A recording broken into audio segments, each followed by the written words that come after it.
Hi, everyone. Good morning or good afternoon, depending on where you're joining us from, but mostly happy Friday. I'm Kyler Cheatham from The Confidential, and I am your host today. Apologies, we're a few minutes late, totally my fault. I was reading an amazing case study that our team put together for this live. So I wanted to be sure that we got all that information in there when it comes to how you actually use AI agents to produce value in your organization. And so today we're kind of going to go through the hype around AI agents and how to know what you're buying or what you're building, right? So, as always, I'm joined by Adam Cheatham, which I'll let him say good morning, introduce himself here in just a second. But before we do, let's hammer through some of just a logistics. If you're new here, thank you so much for joining. We're really happy to have you. Every Friday, we go through what we're actually seeing in the marketplace when it comes to what our clients and our community is experiencing. And we just have an informal conversation around that. So I invite you to put your feedback questions in the comments wherever you're joining from. It aggregates right here, and we can see all of those. We often bring them up, talk about them, because this is just our experience. Your experience is just as important. So just to test that feature, I'd love to know where you're joining us from today and what your experience has been around AI agents. So with that, good morning, Adam. Good morning. Thanks everybody for joining us. Good morning, good afternoon, good evening, wherever you're joining us from. This is always a fun conversation to talk about AI agents, not because that's what everybody talks about, but because all of those conversations have this sense of AI is going to do all these great and wonderful things. And then there's a reality that sets in. And I like to liken this to the thought process of ERP as well, because I think that there's a lot that can be gained from that. And every client has a life cycle on what they think ERP can do. I'll use this as an example. And at first, there's kind of this I don't really know what ERP is. And there's a low level of maturity. And so there's a scale on this, right? And then as the client learns that ERP can do more and they learn more about it, well, ERP can do this, ERP can do this, ERP can do this. And this thought process, well, wow, it can do so much. And that this bucket of things starts to grow up, all of the things that ERP can do. And then you reach a point in that maturity curve where you also then start realizing what it can't. And I think that we're starting to be as a marketplace in general on the reality of that back end. What can't AI do? What are the limitations in it? And that's something that I think is important to talk about as we go through this conversation, because there are still lots of people that are on the look at all the great and wonderful things that AI can do, but haven't reached that point where they know enough about it Yeah. to Yeah. understand the limitations. For sure. And have a use case for it, right? A lot of times when we talk about AI, we start with the solution, right? We want AI. Okay, Mhm. why though? Like what is the problem you're trying to solve in the organization? What value is that actually going to bring? And I Yeah. think that's a big piece because we kind of have like this tale of two AIs, right? We have fear and we have hype. Right. And it's very difficult to get in between that and actually say, like, what is specifically our AI agents doing and how is that going to be adding value to our organization? Yeah. I think those are kind of two pieces that you really need to look at in this conversation to really ensure that you know what you're doing. When you're 100% right on that, I think that there also comes this conversation of what do we have that we can work with and what do we not, right? And we've Exactly. been Good point. having conversations about our Jeeps, for example, and tire size and lift kits and stuff like that. And at the end of the day, a Wrangler can do quite a lot. And I have to continue to remind myself sometimes, like it actually can probably do the things that I'm trying to add things on to do with it, right? Do I need to be able to drive straight up a mountain, literally, in some of those videos where it's like an 85% incline? No, I don't Hmm. have to do that, especially with children in the car. Are you for real? Although my son would probably love it, he would probably For sure. um, be very much on the. It's not bumpy enough. That's his thing. It's the road. It's not bumpy enough, Dad. It needs more bumps. But at the end of the day, I use that example as it's always worth knowing what you have and what you can do with that before you start pouring on extra stuff. Because one, you start to court the idea of, are we just spending a bunch of money on things that we don't need? That's in some cases the best case scenario. In other cases, it's are we starting to piece together some type of a Frankenstein vehicle or system that starts to that we're pulling apart what are natural geometries in a vehicle and Mhm. changing them the same way we're pulling apart natural integrations that are working today in a system, and we're Mhm. changing them. And the Yeah. more we change those things, the more those small differences start to become exacerbated. So I think that that's a really great example of how you should think about AI agents. What do you need, and then Yeah. what do you already have as well, so that you know Right. what you can get out of it. So let's dig into that. And I see a lot of these questions in the comments, and I think this will help kind of answer some of the what are AI agents questions, right? So what are AI agents actually? So it's not just like bots running wild amongst your plant floor, right? It's not like drones flying everywhere, like pop culture would like you to believe. We're not talking about Iron Man here, right? We're talking about specific agents with defined job. Like one watches, one analyze, one adjusts, one experiments, right? Yeah. And they all work together inside a certain rule-based system. And as I always say, these should be the most boring parts of your organization, right? Because they are very rule based. So I think that's a good definition in how to define them. When we talk about AI agents, typically we're talking about the analysis and overall statistics of machine learning. Yeah. And that's what really we talk about. And these are there Gen AI agents? Are there chatbots? For sure.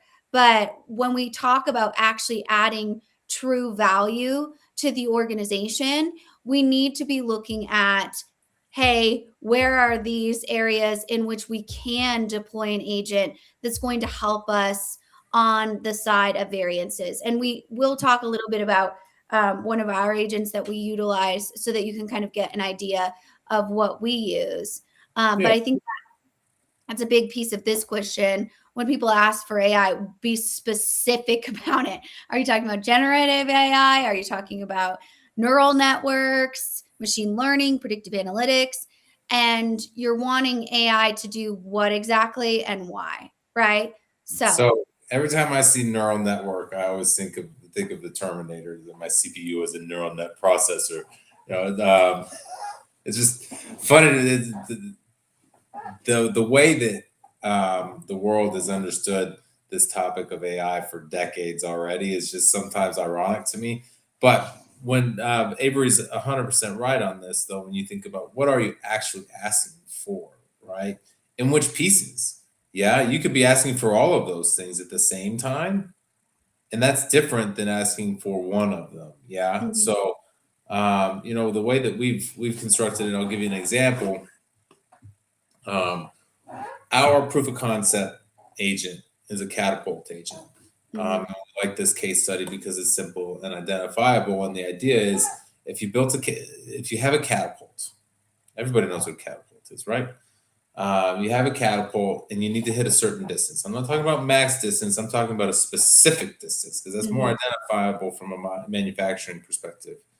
I need to, yes, greatest movie of all time, possibly. Why But do you guys encourage him? Like, honestly. because they because they should. It's encourageable, right? So it's relatable. It's part of the concept. I mean, if you can't talk about AI without somebody saying, "Is Skynet taking over the world?" Nobody talks about the Matrix. That's all AI too, but Terminator comes up first because for a good reason. Anyway, as I digress, come back to the concept of the catapult, right? We need to be able to hit a specific target within a range, right?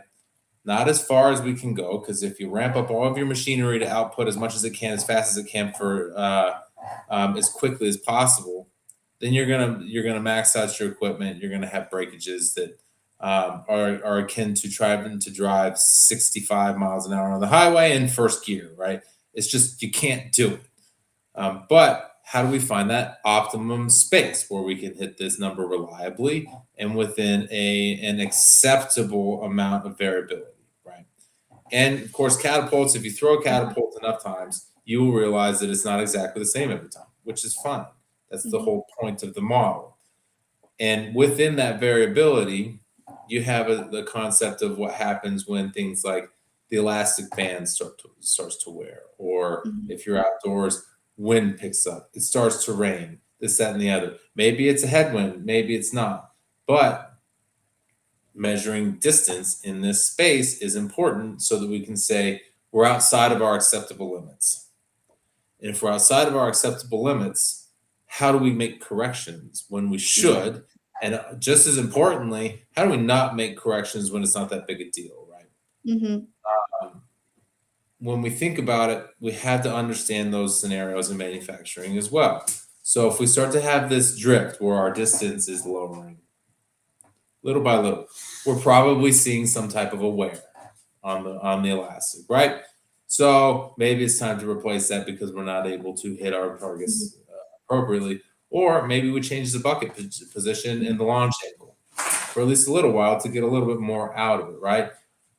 Our AI agent is able to do that. And the way that we constructed this was by using a real database on actual catapult throws, creating a digital twin of a catapult, and then using that to figure out what it is our agent can look like, what our upper and lower limits are. We use machine learning to identify those upper and lower limits and our capacity for hitting them consistently. And then we have agents who start to do things like, and what's important about this is there's more than one agent involved in this, right? One Mhm. agent is purely responsible for saying, are we inside of our upper and lower limits? And then there's another agent that's responsible for saying, what should we do about it? Exactly. Anything? Nothing?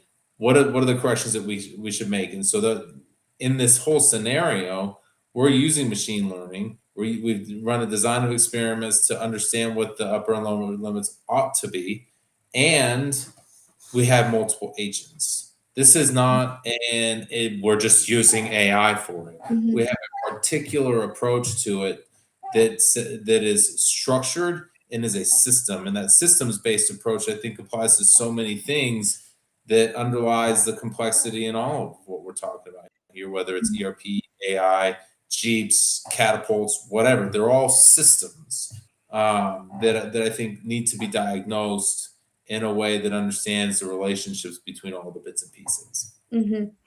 Yeah, and I think the importance of that awesome case study you just laid out is like this is controlled autonomy, right? So autonomous process control using AI agents, right? So it's not just free roaming Yes. AI that you just plugged in all over. And it's certainly not just a GPT wrap, right? And I think a lot of times what we're seeing right now, especially in the rise of people trying to get on the bandwagon to sell you AI agents, a lot of those are just wrappers. And Yeah. that is really what you have to understand in these things. What are you building on? And what Yeah. is your control over What's that, your actual right? model? What model are you using? Because there is one behind it. I think that one of the things that I've been thinking a lot about recently is which AI tools ought you be using, and we Exactly. use a number of them, right? Yeah. We use OpenAI, we use Mhm. Perplexity, we use Claude, we use Copilot, and the number of scenarios starts to expand. What I think is going to be an interesting thing is to see what happens as this curve of knowing what AI does and what it doesn't do starts to flatten. What typically follows in that space is industry consolidation, right? So you have this scenario. My favorite example of this is Teams, and we're at the beginning of the pandemic. Mhm. Zoom was the absolute jam of the world. It was thriving. Like Zoom did everything. Everybody was on Zoom. And the initial question was, well, everybody has Teams already. Why are we not using it? Like, well, we use Zoom, or we use Cisco, or we use Blue Jeans, or we use GoToMeeting, and you have all of these different scenarios where this fragmented industry had a clear leader, and it had bits and pieces.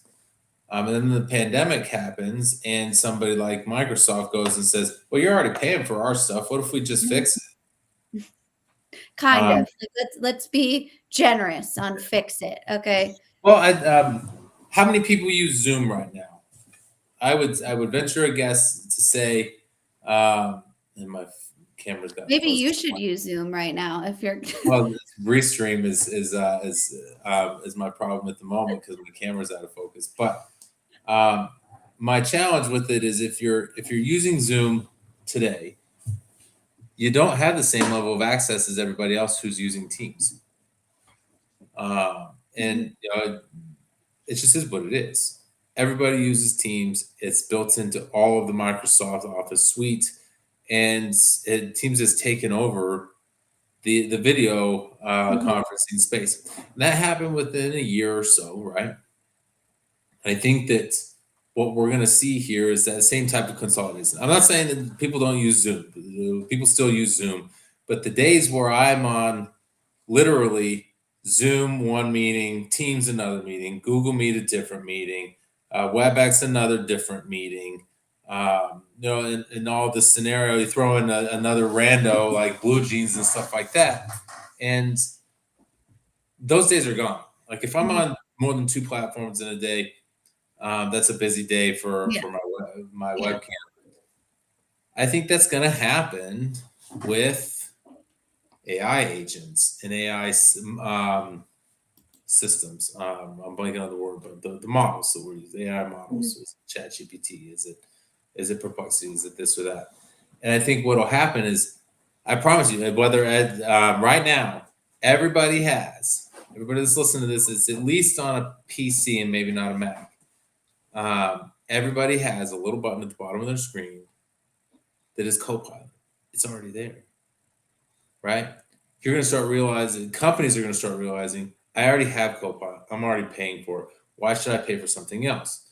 And then Microsoft is going to say, oh, by the way, we don't only do one model like all these other ones. You use ChatGPT for this, you use Perplexity for that, you use Claude for this. We actually have models for each of those. Mm-hmm.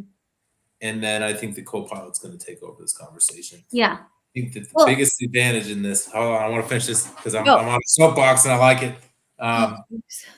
The challenge that I think that other engines are going to have is going to be with data and data protections, right? No other company can already say, well, you're using Excel, right? Don't you export every stinking thing you do from one system or another into a spreadsheet? We're already showing you that we can protect your data. Your data is in Excel on the Microsoft cloud somewhere. All of it in one way or another. ChatGPT that'll live in the same space as Copilot. ChatGPT can't say that. Perplexity can't say that. And they'll say, well, we'll give you an enterprise license, but it's not already there.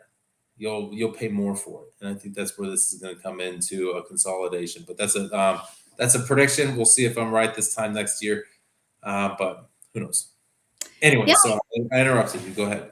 No. I think that's an important prediction. I think that's important as people have all kind of this disparity of products that they're trying to navigate, right? Thinking about what works within your suite, but also, we have this, SaaS mafia, as I always call it, that will legit block your data. So, you're talking about Copilot, which can be helpful on kind of the front end for things, a variety of different things. When we're talking about like heavy manufacturing agents, I mean, I still kind of lean towards the build your own, right? Like build your own and leverage that internal controls. Do you see that as something that would match the same sort of structure process you had with, an SAP, an IFS, a more of a core operations focused system? Well, I think that there are a number of things that she said that need to be pulled apart in it. Number one, These SaaS-based systems, as much as they want to tell you in the sales cycle that you own your own data, you go and you read through it, and you do not have the access to it that you think that they're conveying that you would, right? The bigger the system, the less access that you're going to have to it from a perspective of what happens if I want to pull it out of this system. And that's important because what they're then using that for is it's the same, it follows the same multi-tenant platform concept where you build something in tier one ERP. It doesn't matter what it is, whether it's Oracle, SAP, Microsoft, whatever.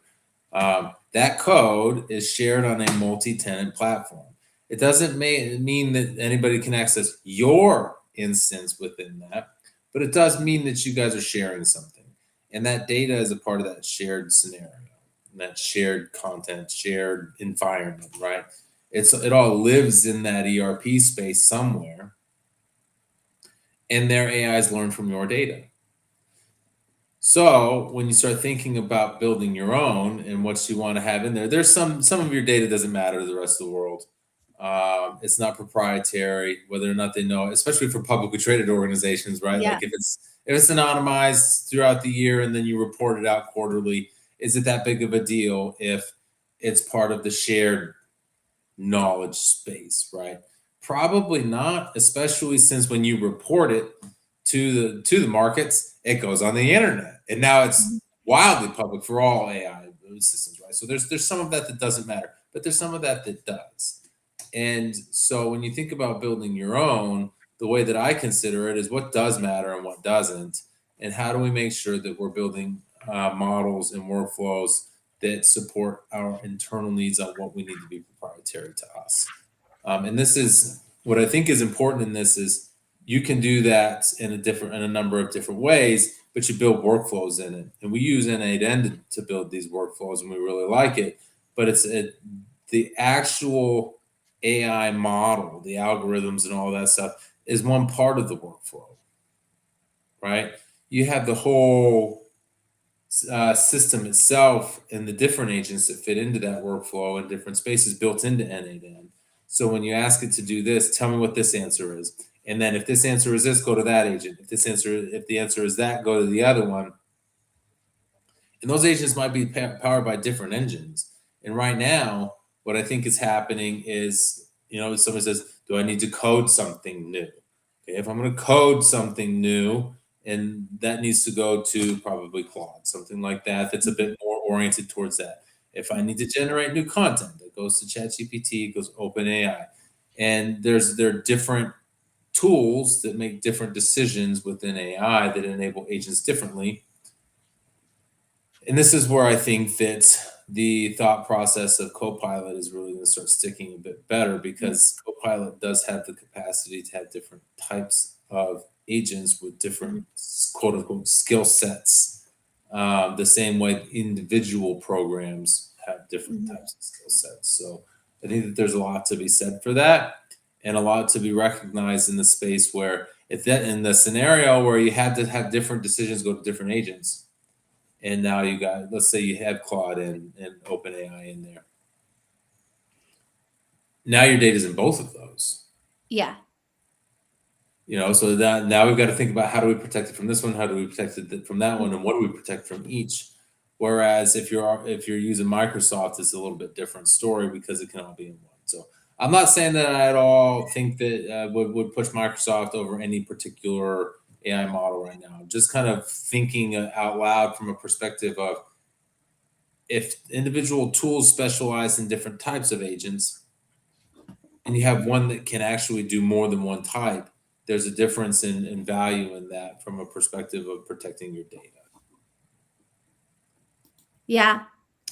Yeah. I think I think it's so cyclical to how big software operates, right?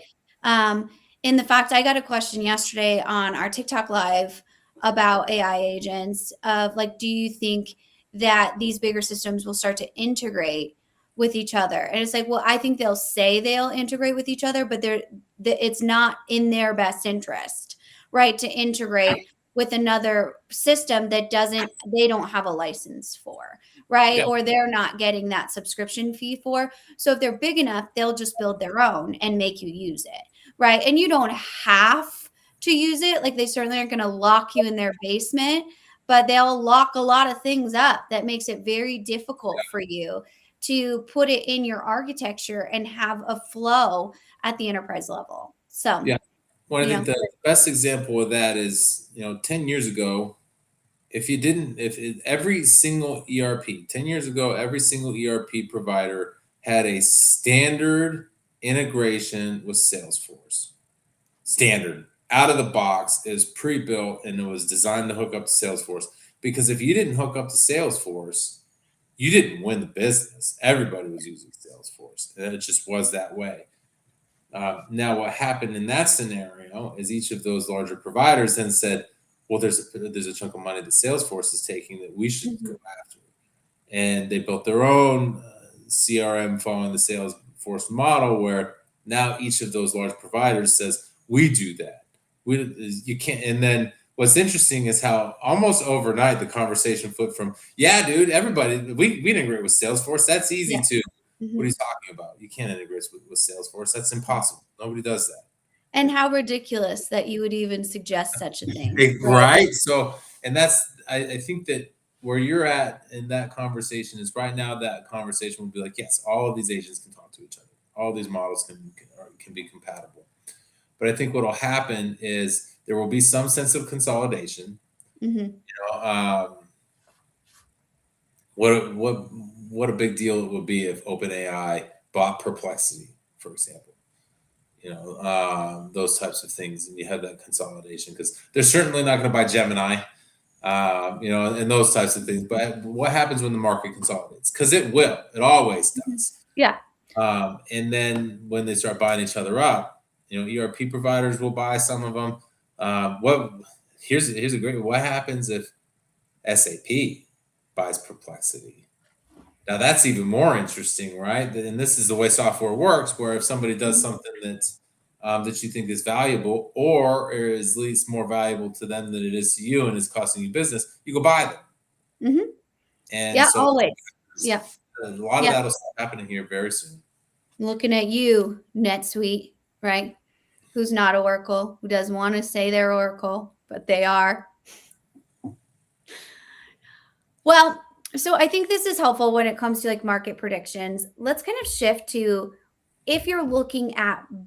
building an agent, introducing an agent, where are we starting? Right? Like where are we starting to not go down the fear route, not go down the hype route? And how are we building a business case or understanding where an agent can fit in the business? Yeah, always with the business case, right? What business value is this going to add, right? At the end of the day, so it's funny. Who was I talking to? Oh, I have a friend that works at City of Denver. City of Denver has decided to use more AI, and I said, "All right, what does that mean?" He goes, "We're going to use AI." Great, this is going to be fun to watch. Let's follow up on this as it goes because they're just going to use it, right? Like, what does that mean? They haven't answered the question, and they're early in this decision making journey. So I think that there's still time for them to start piecing this together. And that you ask the question, all right, we know that we have a tool that we should be using. How do we use it to create value? Right? That's Mhm. the part of it. What value are we seeking to gain in this? It's the same as we've identified a brand new market that our product can be used in. How do we identify the value we can provide to that market? And how do we then cater our product to serving that? Whether it already does quite well and we just have to be able to tell people and communicate it, or we've got to make some specific tweaks to be competitive in this industry. Same conversation. How are we going to use AI to create value? What is the value we seek to create? And then pick a piece of it, right? Don't go for all of it. AI is small enough, AI is nimble enough where you can pick a piece of it and you can take a bite and say, we're going to add value here. And we're going to build one small piece of it. And then we're going to add on to that. And we're going to add on to that and have a roadmap for it, right?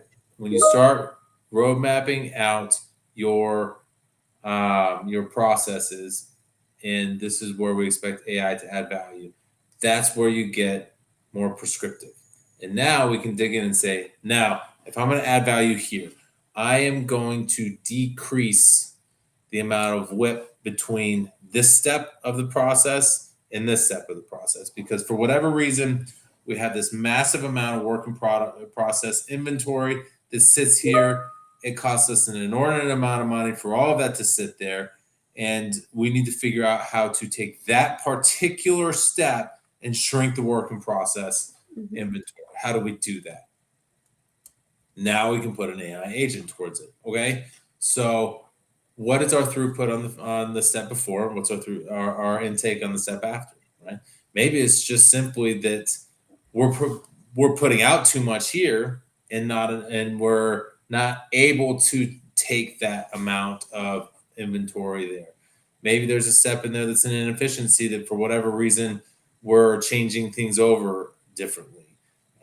We have too many change outs that cause this second step to take more time to step back up and to open back up and start over again. How do we reduce that work in process inventory? Now we can look at the data on both ends of it. We can create a machine learning model that says, all right, here are all of the variables. And then I can create an agent that says, what are the scenarios where this side of it works differently, that side of it works differently, and how can I increase either how can I match the throughput of step one with the intake of step two? And now we are getting down into the weeds, right? So we're starting to figure out how this is coming together. It's not we're going to build a model and we're going to plug an AI in and it's going to tell us the answers to that. It will have no idea what to do with it. It will have all this data and nothing that provides context in a way that says this is what that means for your process. And that's how I would start that type of a conversation when somebody says, I want to use AI. You have to start with, for what value? You can't just say we're going to use it and it's going to make us better. That's just not going to work. I promise you, it will add value in some places, but it will also add value in other places that aren't as important to you at best, or add quote unquote value in areas that are actually contradictory to your purpose. I like this question here. How do you decide what's too complex, especially in heavy industry that we work in, that's too complex for an AI agent? How do you define what's the difference between one task and the next? That's how I would think about that. An AI agent should be task specific. I have one job. This agent's job is to do one thing. It's not to plan and execute, it's to simply plan. And then there's another agent that communicates to a different agent what the execution plan will be. And then a third agent, which is designed to actually execute. It sounds ridiculous. It sounds redundant. But what's important is that the context of each of these agents, the space that its quote unquote brain operates in, needs to be simple, predictable, and reliable.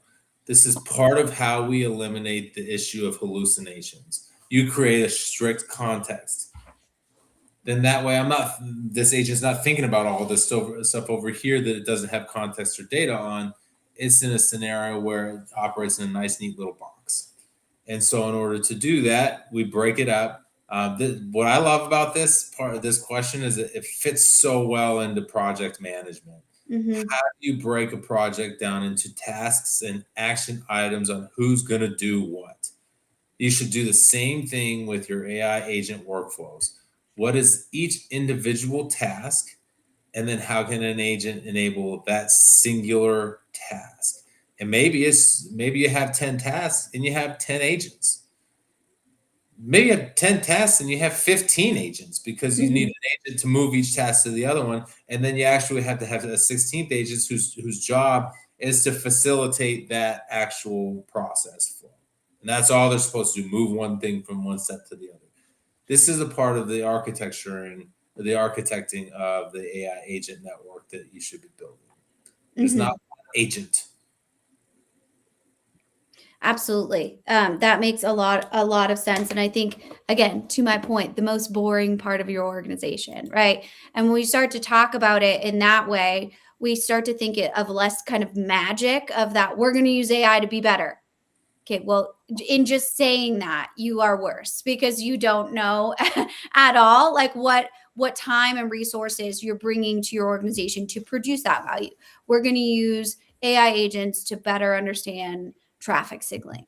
I Yeah. don't know, right? Like in a public sector, there's many things that you can do, obviously, with AI agents, but not understanding that I think is our biggest challenge when it comes to especially executive team and leadership teams.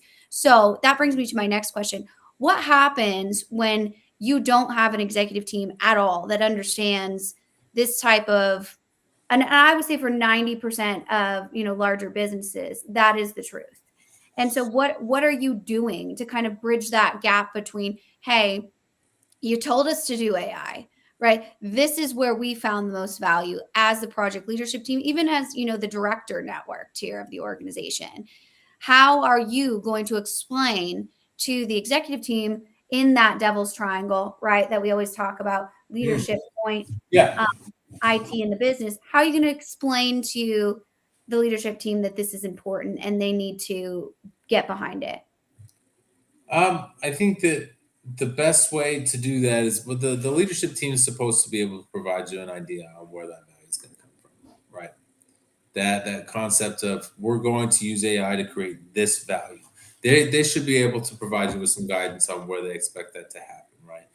Um, a leadership team that says go use AI is not doing their job, right? That's they're not creating a cohesive enough strategy that can be understood and executed upon.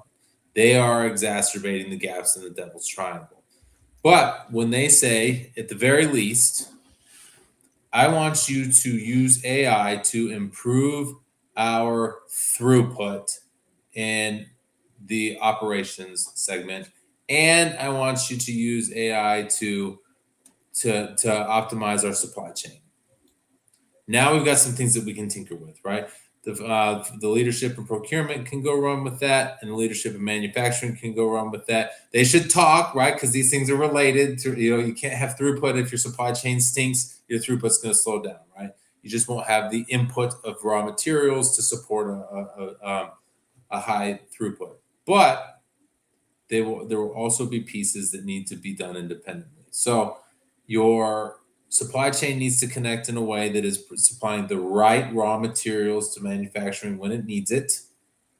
And this is actually probably now that I'm talking through this, the best place to start with that would probably be that connection between supply chain and manufacturing, right? And that would be the first initial point for adding value. How do we make sure at this point we want to optimize our supply chain and we want to maximize our throughput? The place to focus on that, where we can both gain from that and take the simplest case study, is going to be in the availability of raw materials for production. I'm not saying that throughput is only all about supply chain, because then the manufacturing folks Mhm. will panic and say that you're putting too much emphasis on this, and the supply chain folks will say you're 100% right. We run the world. The same way sales says we generate all of the income. They're like, right, Yeah. but you build nothing.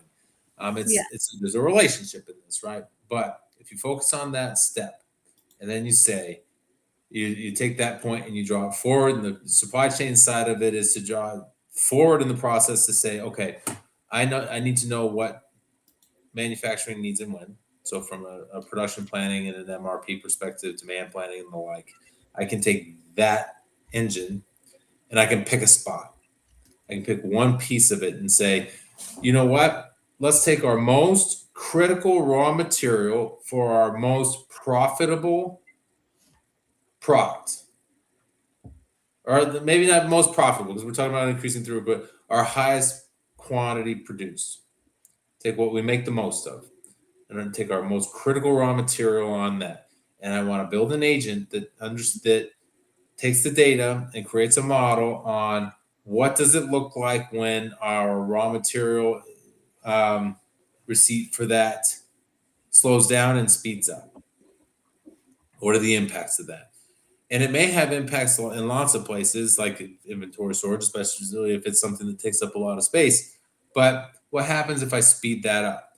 And I can optimize that part of it, and I can shrink that part of my supply chain to focus on that. And then manufacturing says, I need that to actually, instead of being as fast as you can bring it, I need it to be at this speed, because if I'm going to optimize throughput, I had to do it at a certain rate. And so optimizing the supply chain side of that has just as much to do with making sure that our what we carry in inventory is not so extensive that we have too much, right?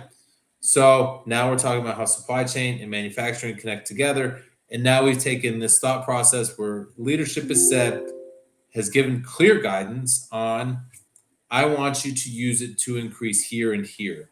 And now we're having an execution conversation on how we're going to do that. Then we start figuring out we're going to plug agents into it. And this is where IT fits in and says, all right, here is the data that we have. Here is the data that we need. And here are the places where we're going to create a workflow and where we're going to plug in agents that say, once we know what pieces of this puzzle are the most critical. And I promise you, it's not get as much as we can as fast as we can in supply chain. Because if you have so much that you have too much, now all of a sudden we have a different problem, right? Our supply chain isn't optimized. It's become wasteful because we have too much inventory. And that inventory is taking space away from other inventory. So we have an understanding of our process that we can execute on. And then we plug in technology to be able to say, now how do we take all of the math, the physics, and all of those things from manufacturing and all the lead times and everything from supply chain, and we can combine those into a workflow that breaks it down into tasks that can be agentic in nature. And we put an agent here, agent here, agent here. And now we can build a workflow. Mm-hmm. Now IT is helping diagnose this, and now our triangle is as small as we can possibly get it. And then we improve, right? Where do we understand how things are working? Monitor it. We're getting better here, but not there. And start building. Mm-hmm. Yeah, I think that makes a lot of sense. It's just there's so much rolled into that there's a level at which like that is so much organization on one part. And I think the agent, at least from my experience, conversation is still tough because does it live with the business or does it live with IT, right? Like you mentioned, the IT needs to know the data sets and things like that. But I think that it's a big a lot of things have to align to make it work the way that it's supposed to work, right? And that's why the maturity of the organization is a big piece on that as well. So When I love this question from Stephen on here, where the question is, should teams optimize and standardize their processes first before implementing AI agents? And to a certain extent, yes, right? Your agents are going to do a ton if your processes are bad. You're going to have an abundance of bad data that your agents aren't going to be able to do much with. But at the same time, there's a bit of a too much and not enough conversation on this. It goes, it's exactly. kind of quid pro quo, right? If you're optimized and standardized, then why do you need an agent, right? Mm-hmm. So there's a little bit of let's get to the point where we have good information and we have good data, right?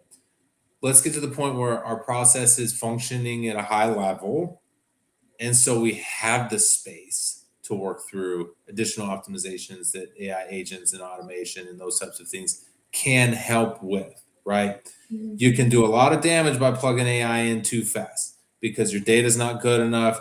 And then this is where when your data is bad, like hallucinations are a fact of life in AI, and there's something that are difficult to minimize. And it's always a hard question. So how do I prevent hallucination? Like you don't, but you keep an eye on things so that when those things do happen, you catch them quickly. Mm-hmm.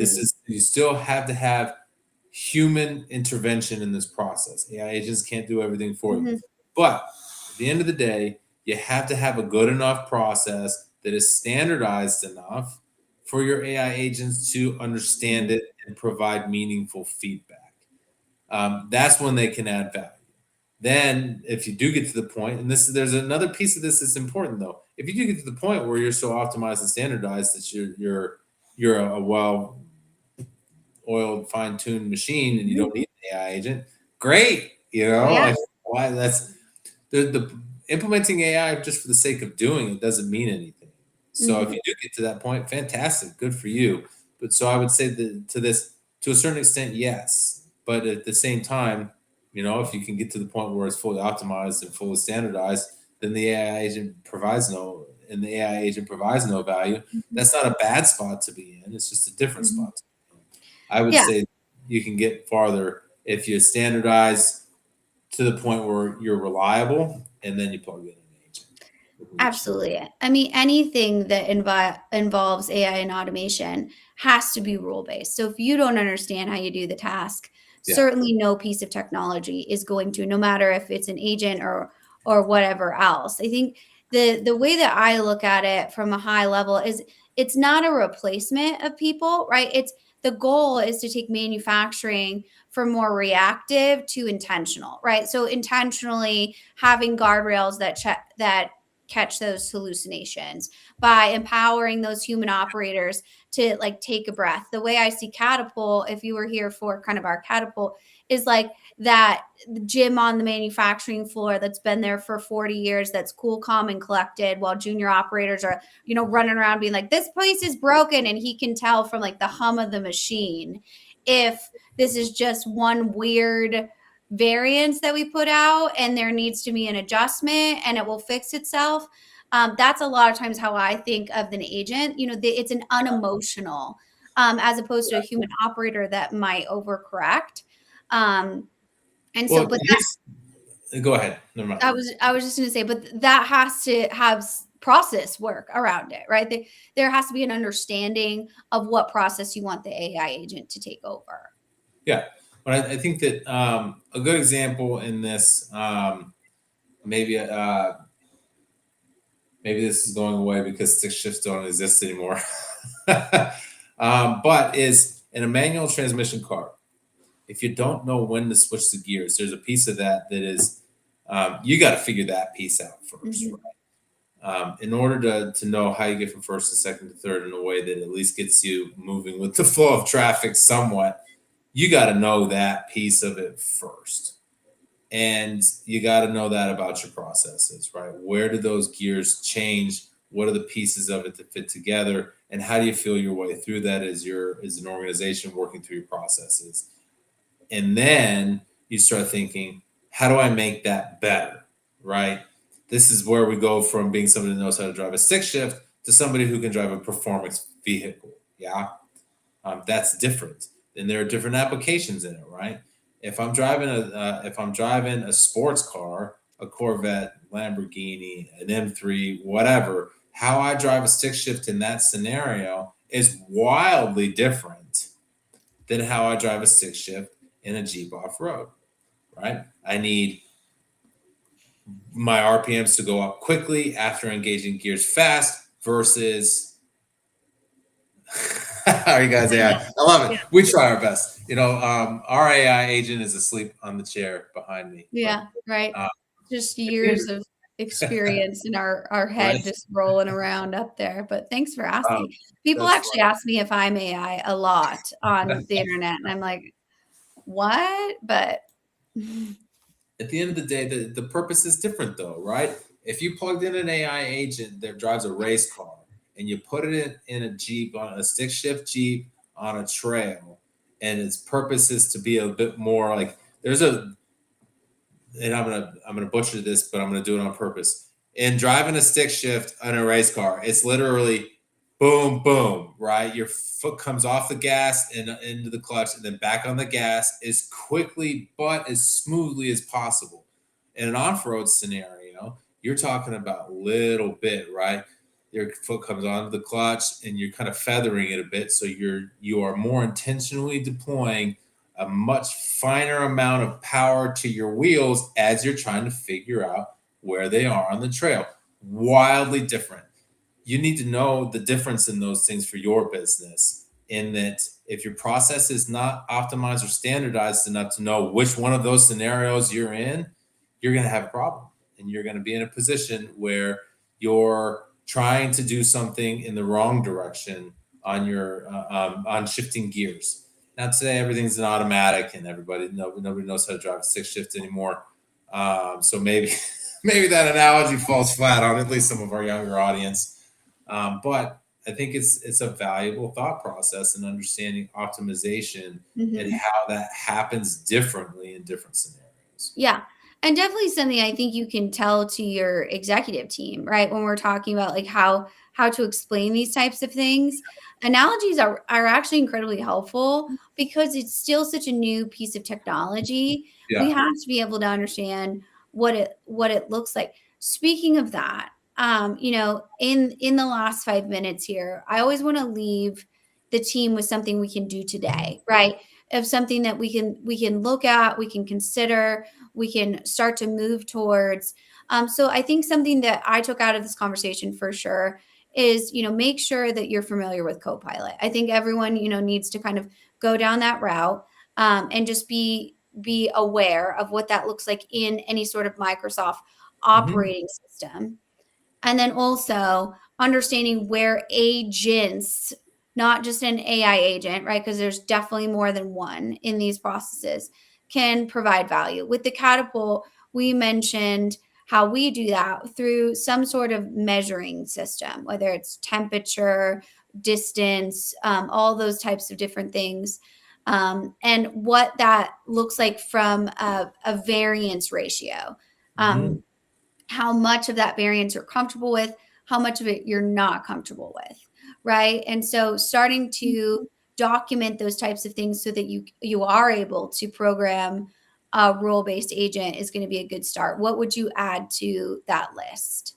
I would say continue to think of all of this as a system, right? These are systems with pieces, parts and pieces. And I think that the best way of using this, we've talked in the past about my shoulder injury and how it is I was going to diagnose that and what I was going to do to lean into it.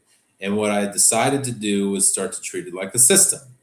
And the last time we talked about this, it's been a little while, but was that I was going to kind of lift my way through it. And as I started to do that, I started to think about this system perspective of it, where the pain is in the shoulder, right? But you have different muscles that pull on that same joint. And if you open up that joint a bit, the pain subsides. So my thought process was to start training the muscles that pull on that shoulder. Now, what I did was I did that a little bit too well. So now I've overtrained a particular muscle group, the back of my shoulder blade, because my point was to pull that whole system backwards so that that shoulder joint opened up. And now those back muscles that open up your shoulders by pulling your shoulder blades together were overtrained because the problem was that I didn't give them enough attention in the first place, which is what caused this injury. Now I have a different one that I need to diagnose, and it needs rest.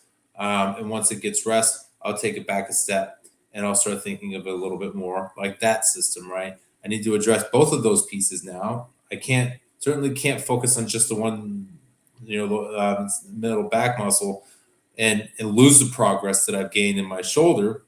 But I had to think of them both together now. So now what will end up happening is I'll think about it from a perspective of what muscles pull on both those spots, because you feel it all when you have that type of a middle back tightness and injury. You feel it from your neck down to your lower back. That whole posterior chain is all involved in this. And now it's connected to my shoulder. So I have a little bit of a problem here with starting to figure out, how do I strengthen these pieces? And to bring that back to the AI conversation and the process conversation, you can start, and this is where the thought process on the standardizing your process first versus plugging Mhm. things in. You can start with one piece of the process and where it is you're going to deploy one agent. But what you're going to find rather quickly is you Mhm. can optimize that part of it, and then you're going to pull on strings that are connected to other parts. You got to be able to realize when that's happening. And this is where continuous improvement comes into the conversation, where what you have to do next is identify the strings that you just pulled on, and then identify how those are changing and what the impacts are. So as those are spreading through your processes, you're tracking this. And as you turn the Mhm. one dial on the AI that you just built, Where is it having other impacts? And that systems view, not just a one task, that systems-based view, I think, is the most important part of the whole conversation. If you're not looking at it from a systems perspective, you're going to miss some pieces and you're not going to get the value that you think you were looking for. Absolutely. I mean, at the end of the day, the data and controls already exist in your organization, and you're closer than you think.